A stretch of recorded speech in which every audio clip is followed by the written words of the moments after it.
Kevin Durant has returned to action. Um, Also, I'm filming on I'm trying a new camera and mic out today to see if it hopefully works. So I guess we'll see what happens. It should. I'm hoping the quality is a little better. Um. Anyways, yeah, let's talk about Durant. Oh, Durant. He didn't play the entire game until second quarter, like halfway through. He came in with like 6 minutes, and it was a pretty close game until Kevin Durant came in. Then it was not a close game at all. He immediately, right off the bat, he just drove in, easy bucket, 3-pointer. It's crazy. He shot 5 for 5, 2 for 2 from 3. He had 17 points. He only played 19 minutes because of I think he had the minutes restriction. But he had 7 rebounds, 5 assists, 1 block.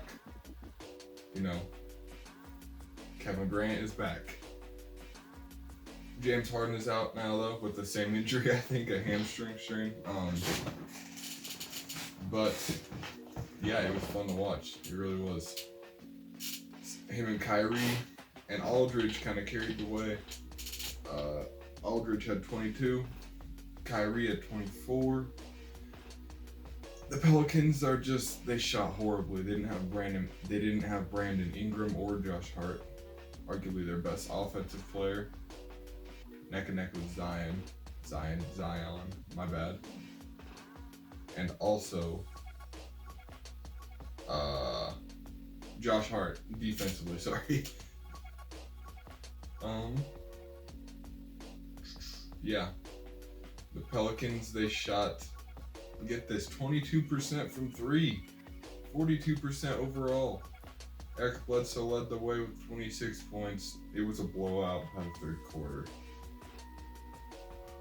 They had 139 points. The Nets are going to be scary once they're full strength and in the playoffs. If they're all healthy, they are definitely the favorites to win it all, because especially when Aldridge comes and steps up his game, dropped 22 points. Let's see, what else do you have?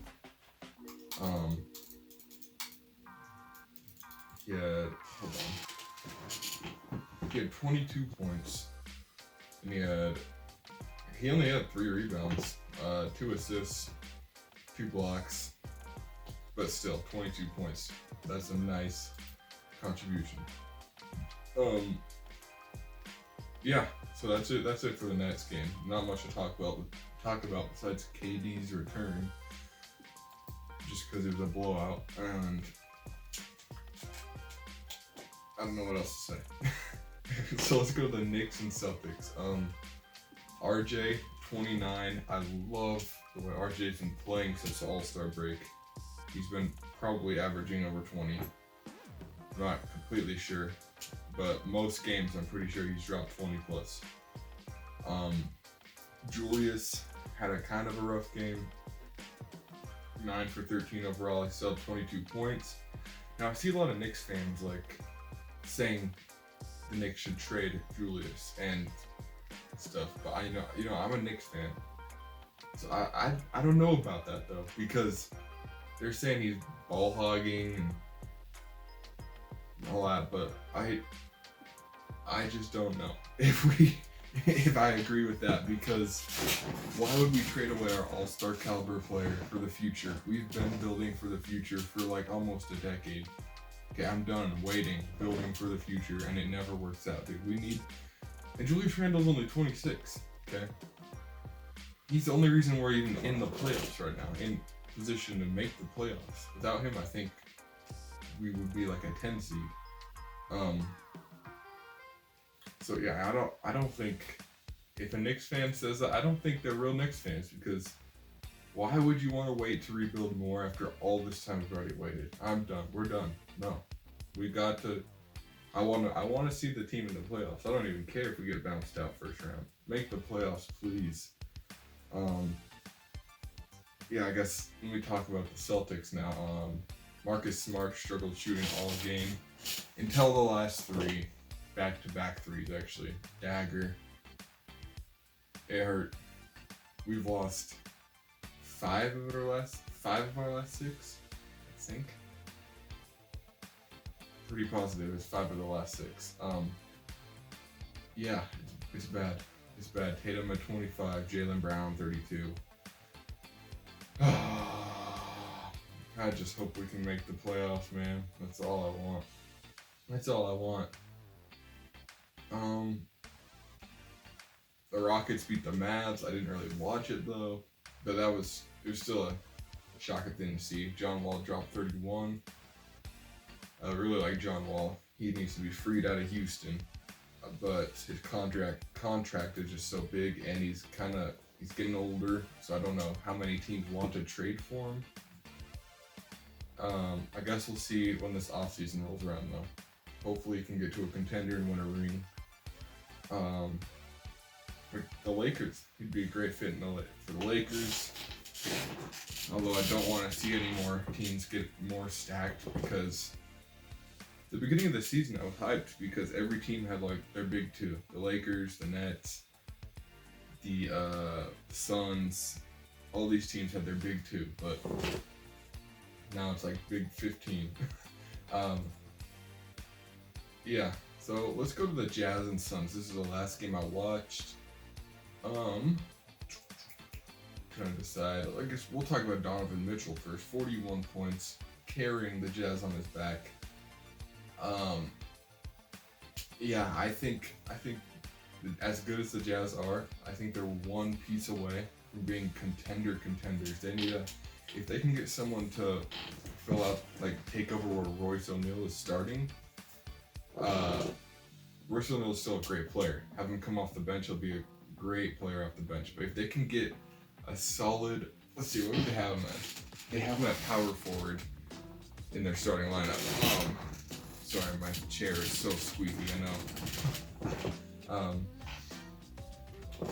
Anyways, yeah, they have him at power forward. I think if they could get another wing of some sort, or not a wing, a forward, small forward or power forward, even if it's a smaller forward, and just run small ball, I think that would benefit them a ton. But they are 1 seed right now, so I'm not gonna, although I guess I kind of just did suggest changes.